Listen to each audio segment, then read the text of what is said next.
from everyone at the time was just make sure that whoever you work for is able to sponsor an H-1B visa so that you can keep working after your STEM runs out. Second year, I really told them, look, you need to sponsor me this year. Third year is the last year. We can't leave it. And they were like, oh, we don't know. A month before March, when I'm like, oh, this is going to go and this is going to happen. They're like, no, we can't do it. I always thought I would get the H-1B, and I just didn't. And then it had expired 2 years ago. So I couldn't travel. You did 2.5 years, so you got 3 attempts with day one CPT. And then they were also going to file for an H-1B. And in the meanwhile, I started another day one CPT PhD program. All these years, you couldn't travel, right? I couldn't travel after graduation, yeah. Yeah, because if you were to travel, you have to get a new F1 visa stamp to come back in. And obviously, there's a whole complications with your profile.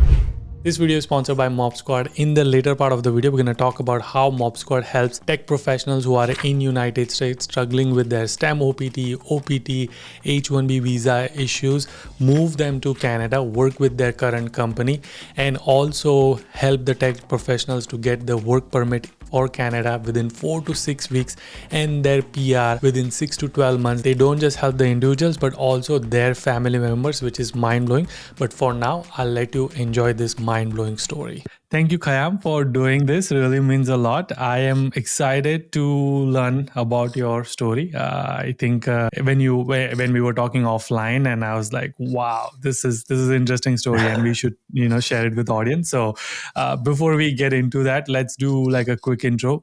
Where are you right now? What you did in United States, and yeah, so I appreciate the opportunity, and it's always nice to tell these stories to more international students because I'm sure, like you like me, you've seen so many different international students go through so many different immigration struggles, and it's always nice to share information within the community and help however I can. Okay, so right now I'm in Toronto, Ontario, and I am a software engineer for MobSquad, and I'm supporting a client that's based in the US. Nice. Okay. And then when did you come to United States, and when did you make that move to Canada? So I came to the United States back in 2013, fresh out of high school, applied for college and just got, chose Ohio, which was the place that was giving me the best scholarship.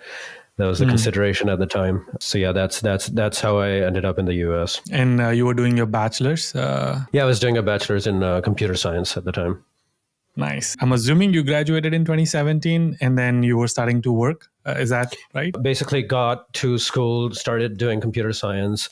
And then I graduated early 2017, Jan. And then when you're an international student, I think you have 3 to 6 months to find a job. I can't remember the exact time. So I graduated and I just instantly started looking for work. It took me about 3 months. And then in March 2017, I started working for this new energy startup based out of Columbus, Ohio. Started working as a software developer. And I worked with them for I want to say 2.5 years. And when you're a student, you're on an F1 visa, as you might know, and you can, if you don't have STEM degree, you can work on OPT for 1 year after you finish your studies. If you have a STEM degree, you can add 2 more years to that, so it's 3 years. So I think the advice I got from everyone at the time was just make sure that whoever you work for is able to sponsor an H-1B visa so that you can keep working after your STEM runs out. But at the same time, when you're a student and you're not sure if you're going to find a job, you just take something. You have to get the first thing that comes to you, because there's this ticking clock that if you don't find a job by August, you have 90 to leave days. it. 90 days.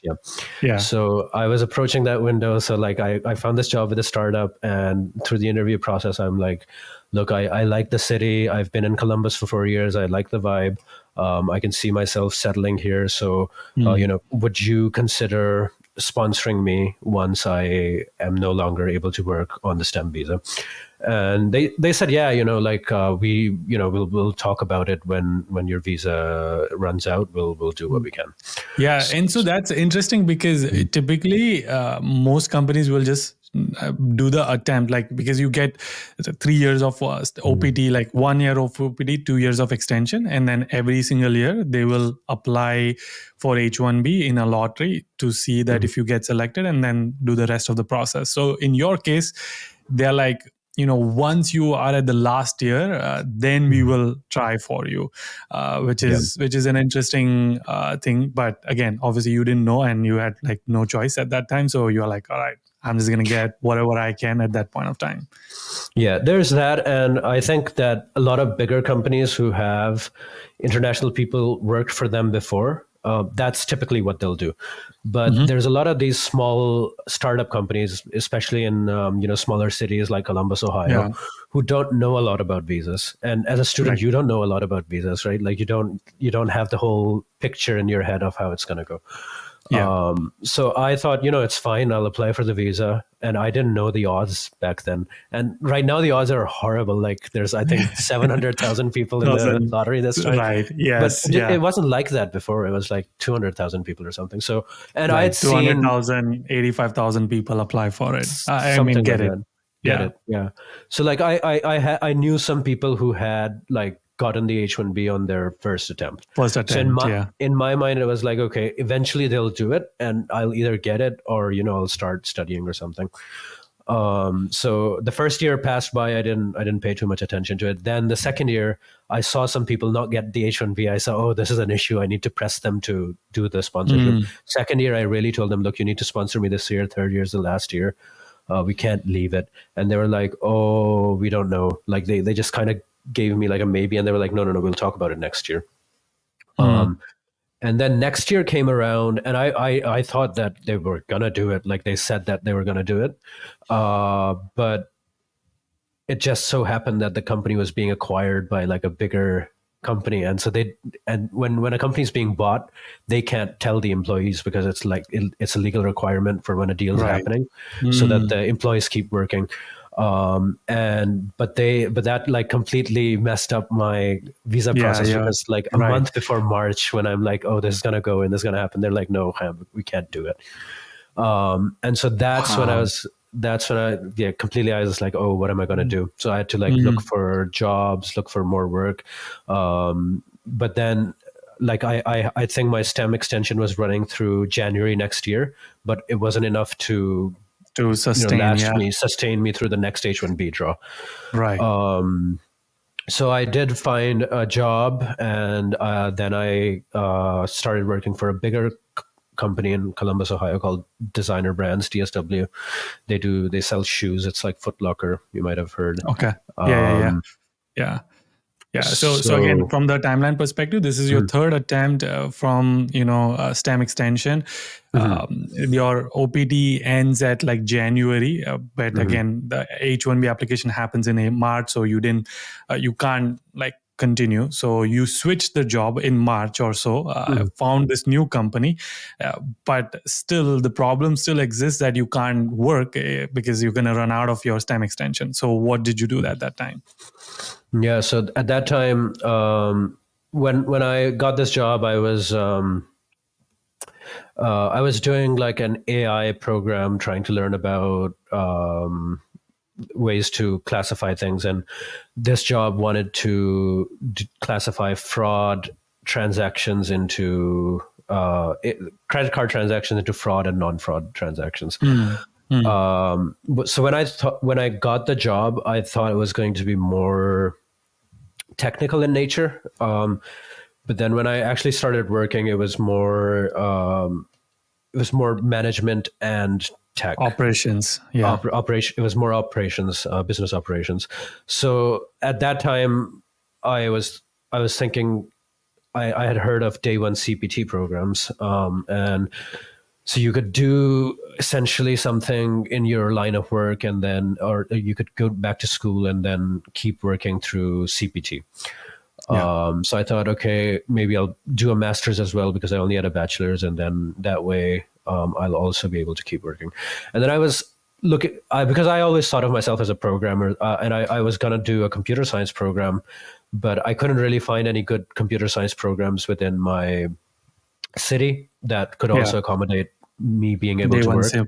Yeah. Yeah, but there was this MBA program that my friend was doing, which actually was a very good MBA program in Columbus, Ohio. It was by one of the good universities in Columbus called Capital University. And it had like a lot of employers in Columbus, Ohio had graduated from that school. And I knew people, and so they told me this might be, a good fit. A lot of people do MBAs after after an engineering or a computer science degree. So I looked more into it, and then that's what I ended up doing. I enrolled in an MBA program, and the classes were from 6 p.m. to 9 p.m. And it was perfect. I could just go after work. It was all in the same area as so it was in person. It was in person. Okay. Yeah, it was until Corona happened. And right. Yeah, of course. And so from timeline 2020, I'm assuming this is when early 2020, March 2020, you switched the job, and then fall 2020, you started this MBA program. Was it 2 years program? It was 2 years. I kind of pushed it to 2.5 years. So gotcha. You could extend it a little bit, but you could right. finish it in 2 or 2.5 or 3. Got it. Okay. So you did. So this is when the MBA started. How did the day one CPT process happen? And cost wise also, was it expensive? Like how expensive is MBA in that university? It's not too bad at all. I think it was coming around to 10,000 a year. Oh, not bad. Okay, so that's not bad. Okay. Yeah, at that time, I don't know what the costs are right now. Right. And I was also pretty lucky that my employer was reimbursing MBA costs. Oh, sweet. Okay, so that is good. It just became like a no-brainer for me at that point. So right. Yeah. Okay, so that's good. But then, was it hard to do work and another study as well, and then do assignments? Because I'm assuming you'll have to do all of that. Yeah, I had to do a bunch of assignments. Was it hard? I feel like some of the classes, like when I got into more advanced economics classes, macroeconomics, and accounting classes, that required a lot of, the homework requires you to sit down, make sure that the numbers are all correct. Those days, yeah, like I felt like I had to sacrifice some weekends just, doing assignments. But overall, no, not too bad. Now you started this in fall. You started the MBA program. You went to your university saying like, hey, I want to activate my CPT, day one CPT, which will allow you. So from visa standpoint, you are still on F1 visa, right? And I'm assuming when you got the first stamp, the duration was 5 years, and then you extended it. Exactly. And then... no, I didn't extend it. Yeah, that's the thing. I'd never extended it. So, yeah, because I wasn't expecting to get into this issue. I thought that I'd get H-1B and I'd get it that way. So like the F1 stamp expired like a year after I was working. And I always thought I would get the H-1B, and I just didn't. And then when I get into the new university, they transferred the I-20, but the F1 was the same. Like it was, and it had expired 2 years ago, so I couldn't travel. Right. Yeah. Yeah. So you could never go back to home country because obviously you have an expired visa. So wow. Exactly. Okay, that is interesting. And so essentially you got the new I-20. Right. You got the new I-20, you continue studying. And then how did the day one CPT work? You just applied, you reached out to the international department, they activated it for you and gave you, do you get the new EAD card? No, or it's just actually, on your I-20. You know how it's a line of authorization that's on your I-20. Yep. It says that you're authorized to work for this company. It says CPT from X date to Y date. So each semester you have to renew. So it's essentially like a course credit that says that this is the time where I'm. It's a practical application of my studies. It's approved, and it's a college credit as well. The reason this program was like that is because it was an executive MBA. Everyone in that course, whether they were on CPT or whether they were just Americans, they had a day job. So Right. it kind of like it tied in with the day one CPT perfectly. So like I just had to go to them and say, this is what I'm taking an internship credit, and my practical experience is going to be at designer brands. And then I had to go to my supervisor and say to him, I'm doing this program. These are the goals that they lay out for me. And can you sign off on these? And he was happy to. And then that's it. They would print a new I-20 and say CPT authorized to designer brands, date X to Y. Nice. Okay, cool. And so now comes the I'm assuming since you did 2.5 years, so you got 3 attempts with day one CPT. Is that right? Yes. Yep, that's right. So 2.5 years, I think it only covered 2 attempts. There was going to be a third attempt, but we'll get to that. So it was 2 attempts, and then the second attempt, when I didn't get it, that's when I was like, I need an extra half a year of the university, and then I'll start another day one CPT program. So yeah, but like during that, it was 2 times in March they applied and I didn't get it. And then once I was graduating, I started talking to designer brands. I'm like, look, we've tried twice with the H-1B. Could you just, do a green card instead? Just go straight for a green card. And so they filed for a green card, and then they were also going to file for an H-1B. And in the meanwhile, I started another day one CPT PhD program in the University of Cumberland in Kentucky, which was a couple of hours away. Right. Yeah, because at that point I'm like, I've spent 9 years in the US. I'm not ready to go back home. All these years you couldn't travel, right? Because I couldn't travel after graduation. Yeah. Yeah, because if you were to travel, you have to get a new F1 visa stamp to come back in, and obviously there's a whole complications with your profile. So that would have been really hard. Like it would be a gamble. Like, will I get approved or not? No, you don't know. Exactly, right? And you have to take time off work, and you don't always get an appointment. And then if it goes into additional processing, it takes, like I could be stuck 6 months. I would lose my job. I wouldn't be able to go back to school. And I wasn't in a position where I could like financially, keep paying for college without having a job. So my job was everything to me at the time. And even like when I graduated, I didn't go home because I was looking for a job. I couldn't afford to go back home. So it had been, I would say, 6 or 7 years at that point when I had started my second program, and I was so nervous about everything because I hadn't been picked up for an H-1B twice. I wasn't confident I was going to get picked the third time either. DSW had started like a green card process for me, but I had seen people just get stuck in the green card for like years, and when you haven't been home in 7 years. And the other thing was people told me that the US government doesn't like the day one CPT program. Right.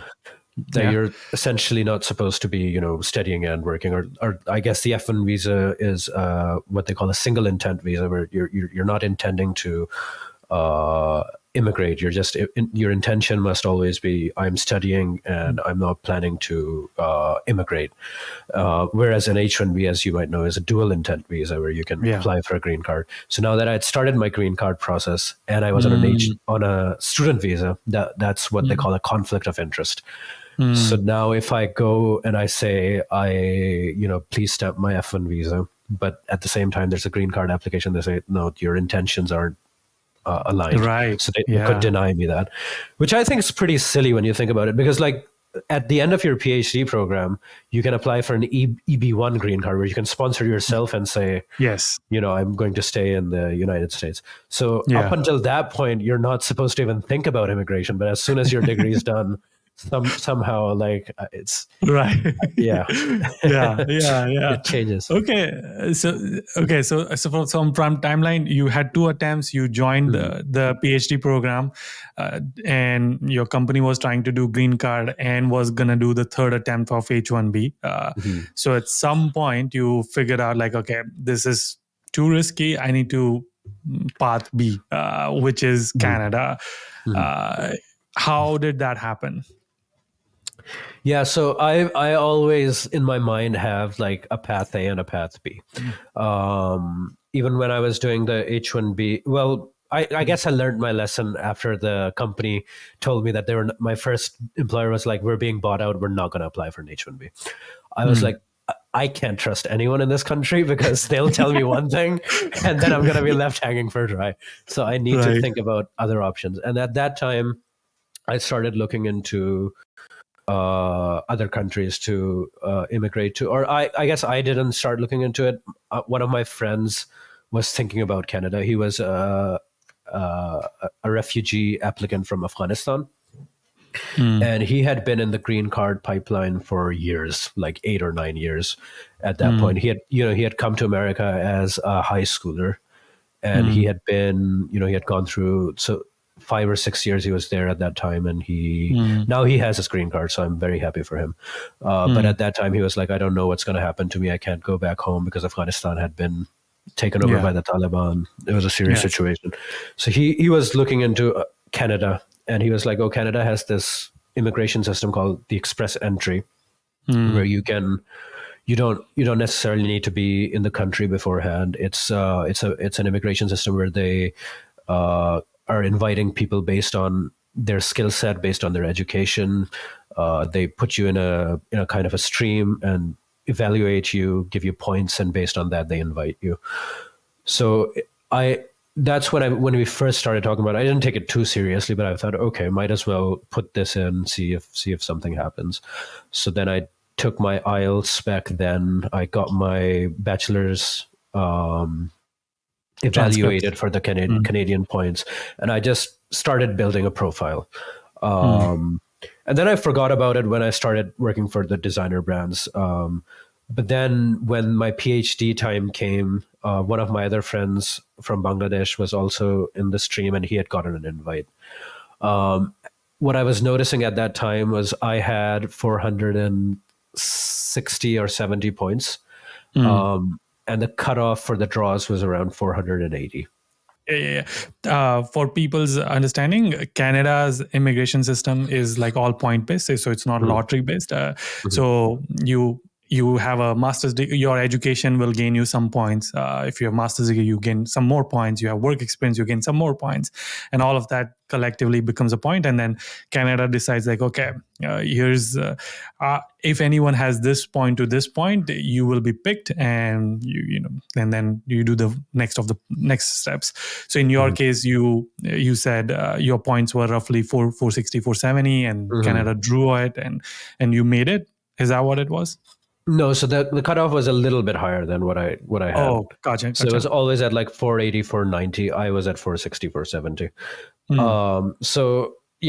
And at that time I was like, oh, if only I had a job in Canada, I'd get 50 points and I'd immediately get to Canada. And I can finally have a green card, or like a PR, and then I can go home. Because at that point my main priority was going home. Like, it had been 7 years. With not seeing your parents for 7 years is a long time. So then I just, and so I very luckily I had an old coworker who had started working for a startup, and they were looking for a developer who had experience with startups, and he recommended me. And so I started having a conversation with them, and I told them about my situation regarding visa processes. And I'm sure every international student knows employers aren't very helpful with visa stuff, but I was incredibly fortunate to find someone who was like, yeah, we'll do whatever you want with the visa stuff. And I had another friend, Pakistani friend, who had told me about MobSquad. And this was this company that specialized in helping U.S. talent that is facing visa issues, having them relocate to Canada, work for MobSquad, and then hire them out as consultants to the U.S. company. And that way you can, get settled down in Canada, where work related immigration visa stuff is much easier. And I also just needed 50 points for the Canadian work experience to get me through my PR. So I thought, if I only get this job in Canada, then I'll have 50 points, and then I can get a permanent residence in Canada, and then I can go home, and then I can, essentially after get my citizenship, and then maybe even come back to the US if that's something that I want to do at the time. Right.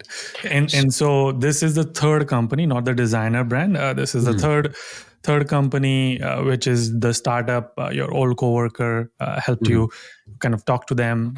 Now, so this is when MobSquad comes. Like obviously your friend suggested about the MobSquad.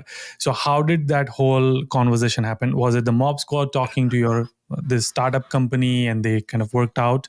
And like, what's the process look like? My friend had told me she was graduating as well, and she was looking for a job, and she was also looking at all her options. And she had found MobSquad, and she told me, look, I know you didn't get the H-1B this year. You're looking for school.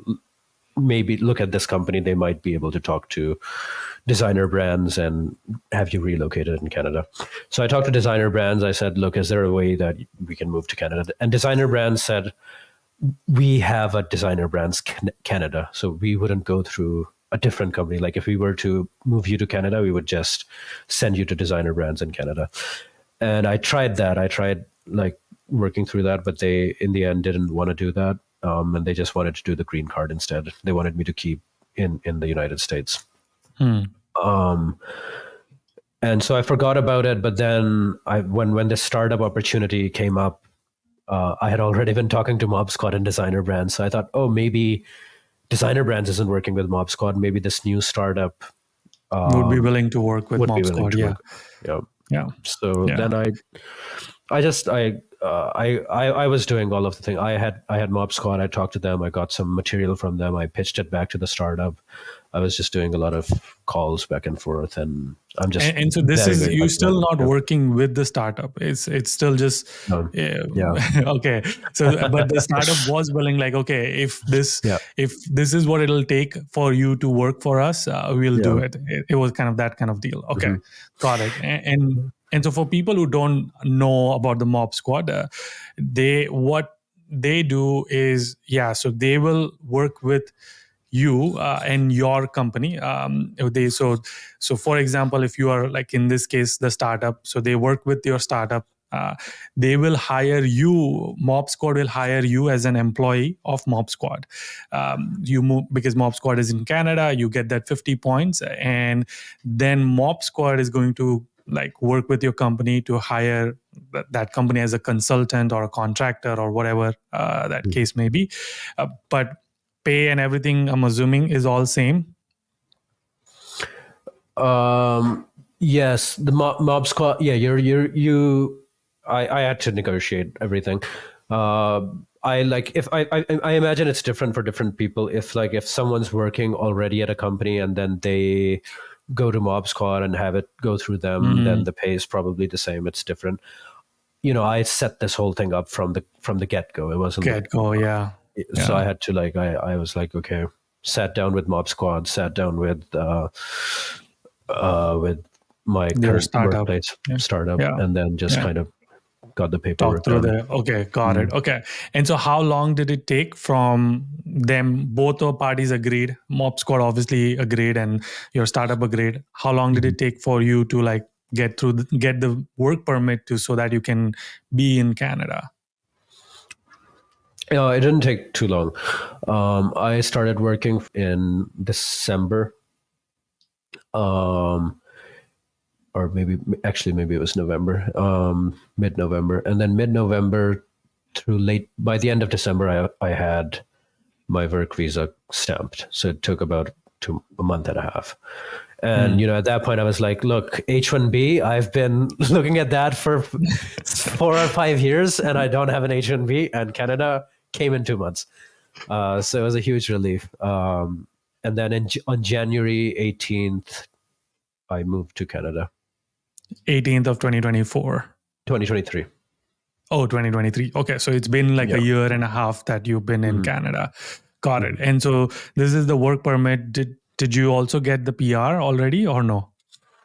As soon as I got the work permit, I had enough points to go into the PR system. So in January, once I entered Canada, I got my social insurance number, started working, and then immediately I applied for the PR, and I got the PR as well on March 1st. So in a couple of months, I got the PR. Oh, wow. That is, wow. So, quicker. Yeah. right. Yeah. Yeah. So it's like month and a half for work permit and another 2 months for your PR. And that is cool. And you're still working with the startup in US, obviously. They are now your client, and but MobSquad is your employer. So the paychecks come from MobSquad. And I'm assuming the client pays MobSquad pays you. That's probably the setup.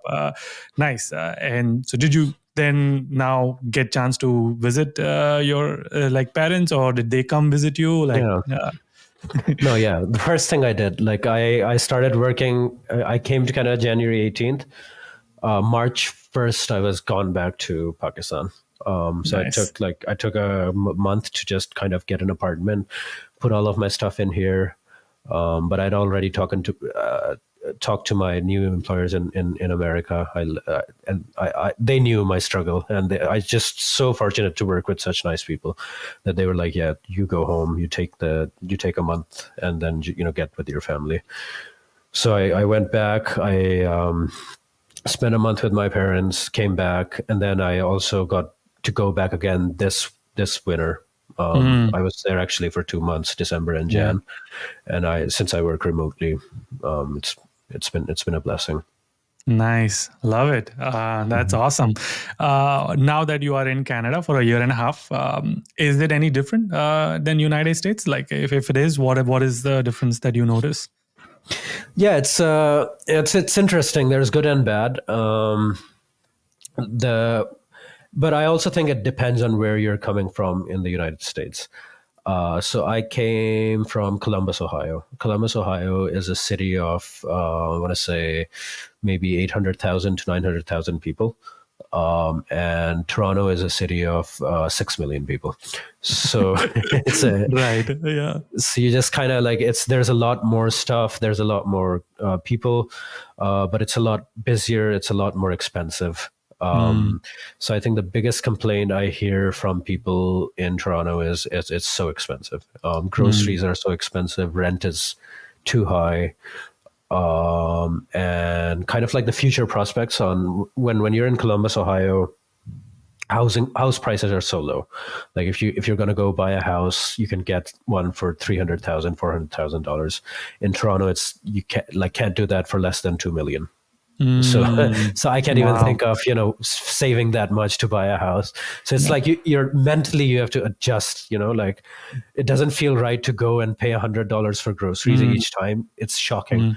But then you kind of look at, how everyone else is doing it. Then you're like, oh, that's just how the city is. That's just the norms. Yeah. That's the norm now. And the grocery prices have gone up. I'm curious, why'd you pick Toronto then in your case? Because you could have gone to some other suburbs or something like that, which wouldn't be as expensive. So why you pick that?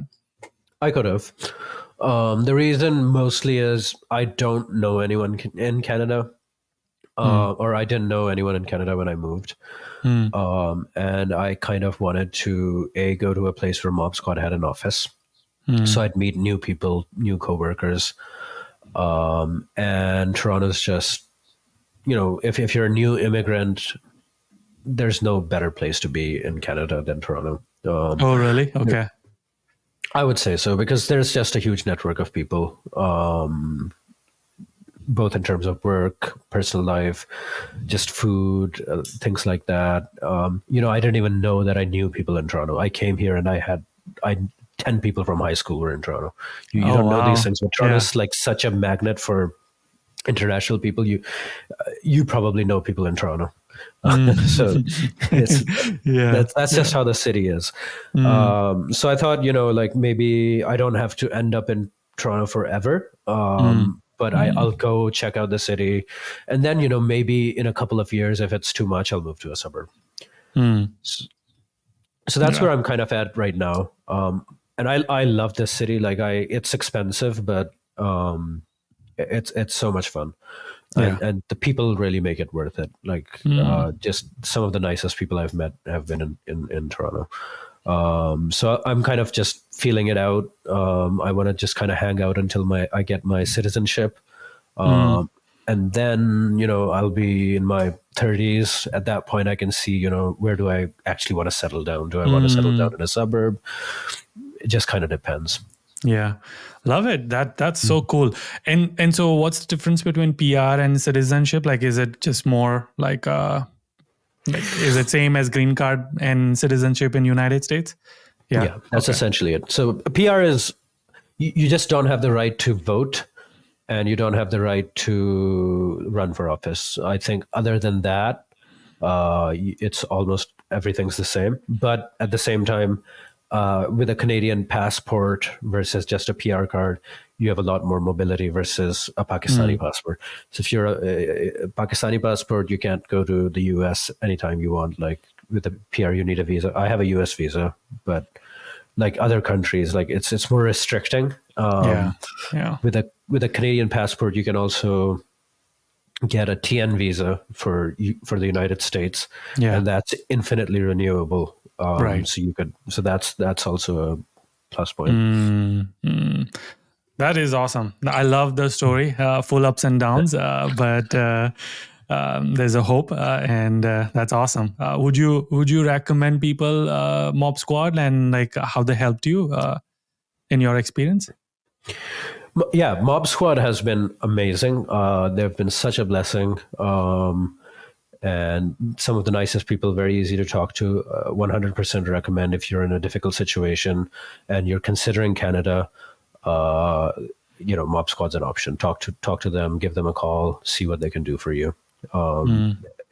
Even if it's not for you, even if they can't find a job for you, or if your employer is not working for you, like just they'll give you ideas about your situation, because they're kind of want people to come out of the immigration like they understand it.